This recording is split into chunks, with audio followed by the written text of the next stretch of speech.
Okay, so have you ever had that feeling? That sudden, out of nowhere wave of just absolute terror for seemingly no reason at all? Well, that's a panic attack. And today we're going to go on a little journey. We're going to trace that terrifying feeling from the emotional chaos right down into the actual physical wiring of our brains to figure out what is really going on in there. Let's get into it. This quote from WebMD just hits the nail on the head, doesn't it? It perfectly captures that raw intensity. It feels so real, like a genuine life or death moment, even if you're just sitting safely on your couch. It's such a terrifying paradox. So that's really the central question we're going to tackle. We want to move beyond just the feeling of panic and get into the nitty-gritty, the mechanics of it. What is the science behind that sensation? What actually flips that switch in our brains? All right, so before we dive into the why it happens, let's first get really clear on the what. I think breaking down the specific symptoms is the very first step to kind of taking away their power.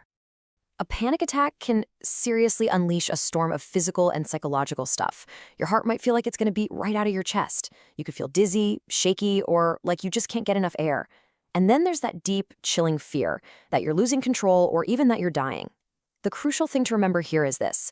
While these feelings are incredibly real and super distressing, they are not actually life-threatening. So where in the world do these intense physical sensations come from? Well, to find the answer, we need to look deep inside our brain's ancient, hardwired survival system. So this is the famous fight or flight response. And honestly, it's an incredible survival tool, right?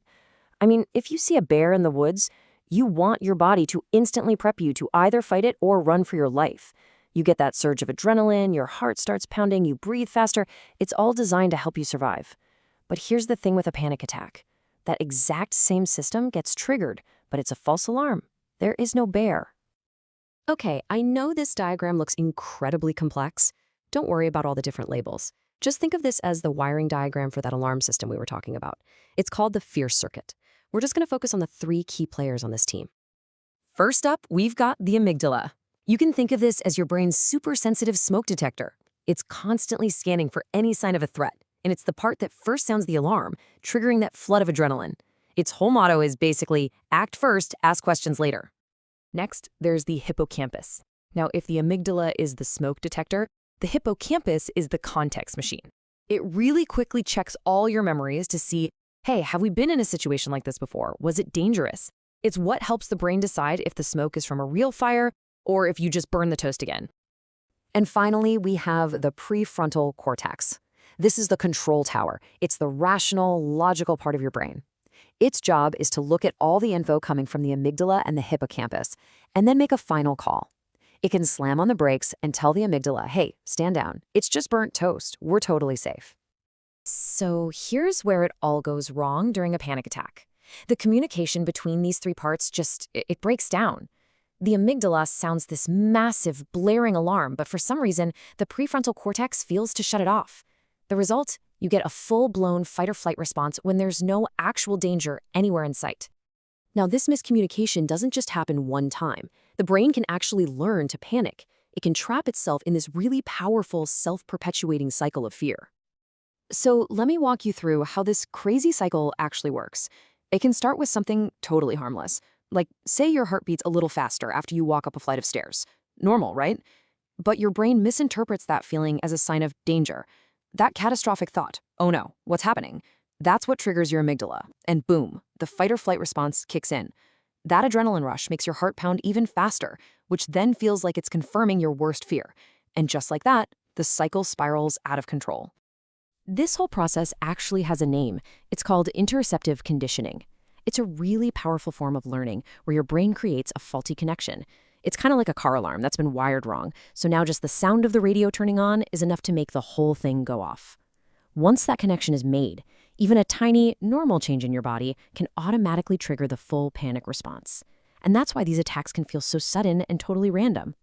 So if the brain can learn its way into this cycle, the really good news is that it can also learn its way out. And that brings us to our final section, how to actively break the cycle of panic. This is the big question, isn't it?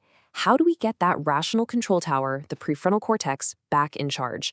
How do we teach the smoke detector, our amygdala, to be just a little less jumpy?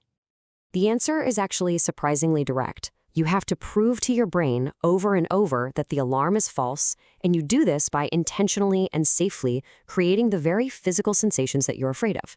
It's a way of teaching your brain a brand new lesson, which is, okay, this feeling is uncomfortable, but it is not dangerous. Here are a few concrete examples of what these retraining exercises look like. So by hyperventilating for just 1 minute, you actually make yourself a little dizzy. And this teaches your brain that you can feel dizzy and still be perfectly safe and in control. Or by breathing through a straw, you mimic that scary feeling of breathlessness. And the new lesson for your brain is, you know what? Even when breathing is hard, I am okay. Each one of these exercises is a chance to rewrite that faulty fear connection. Ultimately, the goal isn't to never feel these sensations again. That's not realistic. The goal is to strip them of their power. It's to be able to experience a racing heart or a feeling of dizziness and to know on a deep, fundamental level that these are just physical sensations. Uncomfortable? Maybe, but not harmful. And that leaves us with one final thought to chew on. We spend so much energy trying to fight fear, trying to beat it. But what if we've been looking at it all wrong this whole time? What if fear isn't an enemy at all, but simply a signal from a system that's trying its best to protect us? A signal that we can learn to understand and even to retrain.